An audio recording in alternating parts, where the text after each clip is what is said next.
এককালে পহেলা চড়ে ভালো জায়গাটারে খালজি গা বানাইস কেডা উনি। ইউক্রেন রাশিয়া যুদ্ধ বাজছে, হ্যাঁ উনি বন্দুক বেচতে যায়। ইসরায়েল আর ফিলিস্তিন যুদ্ধ বাজছে, হ্যাঁ উনি নাক গলায়। ইরান আর ইসরায়েল যুদ্ধ বাজছে, হ্যাঁ যাইয়ে মিসাইলের ব্যবসা পাচ্ছে। এরে কয় একই কোনো কাম? মানবতা বলতে তো একটা জিনিস আছে।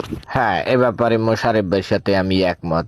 ওনার আসলে ইমান আমান বলতে কিছু নাই। ওনার এক পাও কয় ভরে গেছে। ওনার এখন তাবলিগে যাওয়া উচিত, ওনার মসজিদের বারিন্দে পড়ে থাকা উচিত। এই জায়গায় উনি নানা প্রকার পুটকি চালাই করে বেড়াইতে আছে। উনি উন্নত রাষ্ট্রের একজন হেড কুলুপ। উনি থাকবে সবার মধ্যমণি। উনি এই জায়গায় করে বালপাক নামি। ওনার চুল পাকছে বাতাসে, আমি শিওর।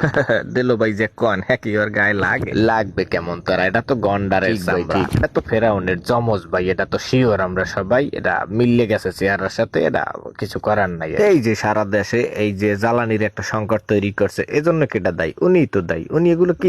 না এ থামো। মোশারেফ কোন কথা কইছো? এখন আমার কথা কই দাও। তুমি আমার এই দোষটা দিতে পারো না।